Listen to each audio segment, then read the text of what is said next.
और इस लेक्चर से स्टार्ट करेंगे सिमेट्रिकल कंपोनेंट। तो एक लाइन में अगर मुझे बोलना हो कि व्हाट इज सिमेट्रिकल कंपोनेंट, तो हम ये बोलेंगे सिमेट्रिकल कंपोनेंट वो मैथमेटिकल टूल है जिसकी हेल्प से हम लोग अनसिमेट्रिकल फॉल्ट को एनालिसिस करेंगे। देखिए अभी तक जो सिमेट्रिकल फॉल्ट हम लोगों ने पढ़ा तो बड़ी आसानी से हम लोग क्या करते थे, fault current equal to pre fault voltage upon X equivalent, और ये एक्स इक्विवेलेंट हमारा फॉल्ट पॉइंट से लगा के ग्राउंड तक का इक्विवेलेंट रिएक्टेंस था। इंपेडेंस बोले रेजिस्टेंस बोले, रेजिस्टेंस हटा देंगे तो रिएक्टेंस हो जाएगा।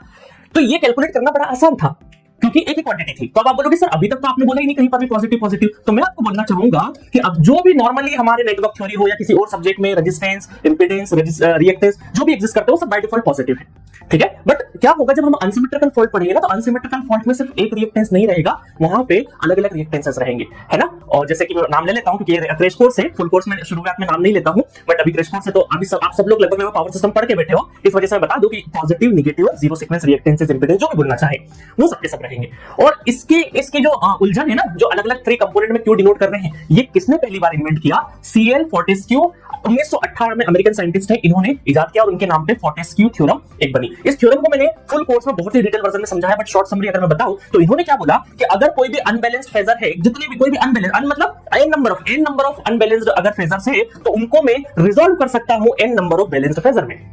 क्या बोला इन्होंने, n नंबर ऑफ अनबैलेंस्ड, अगर कोई भी फॉल्ट होता है उसकी वजह से अनबैलेंस्ड अगर आ जाता है फेजर में, है ना, तो उनको मैं क्या कर सकता हूं, रिजॉल्व कर सकता हूं n number of balanced phasor में। ऐसे इनकी थ्योरी थी, इसके नाम पे इसका थ्योरम का नाम पड़ा फोर्टेस्क्यू थ्योरम। अब हमारे पास क्या है, सिस्टम हमारा थ्री फेज सिस्टम है जनरली, तो हम लोग बात n नंबर ऑफ फेजर की क्यों बात करेंगे, हम लोग सिर्फ और सिर्फ थ्री फेज सिस्टम की बात करेंगे, मतलब तीन फेजेस की बात करेंगे। इस वजह से three unbalanced phasor of three phase system, जिसको हम लोग बैलेंस्ड फेजर बोलेंगे या फिर कंपोनेंट भी उसको बोलते हैं, और तीन है, थ्री फेज है, इस वजह से तीन क्वांटिटी में ही इसको रिजॉल्व करेंगे, पॉजिटिव, नेगेटिव और जीरो सीक्वेंस। पॉजिटिव को डिनोट करेंगे 1 से, 1 नंबर से, नेगेटिव को डिनोट करेंगे 2 नंबर से, और जीरो सीक्वेंस को क्या किससे डिनोट करेंगे, 3 नंबर से, है ना। ऐसा मन करता है 1 2 3 लिख देते, बट नहीं, जीरो है तो जीरो नंबर आ गया ना, तो क्यों अननेसेसरी एक नंबर और बढ़ाए, नाम से ही हो जाए, बट पॉजिटिव का कोई नंबर नहीं होता ना, इस वजह से 1 2 दे दिया, जीरो दे दिया। अब आप बोलोगे सर मैं 3 दे दूं, तो नहीं, उसके लिए साइंटिस्ट बनना पड़ेगा और थ्योरम इजाद करनी पड़ेगी, है ना। इन्होंने मेहनत करी है, जो पहली बार जिसने ढूंढ लिया उसके हिसाब से जो बन गया तो वो राजा है उसका, है ना। तो हमें नॉमेनक्लेचर इसके हिसाब से जाना पड़ेगा, ठीक है, हम अपने हिसाब से नहीं चेंज कर सकते। तो पॉजिटिव 1 से, नेगेटिव 2 से और जीरो 0 से, ठीक है, समझ में आ गया। अच्छा, ये जो थ्री अनबैलेंस्ड सिस्टम है, वोल्टेज में भी हो सकता है, करंट में भी हो सकता है, दोनों में रिजॉल्व करेंगे।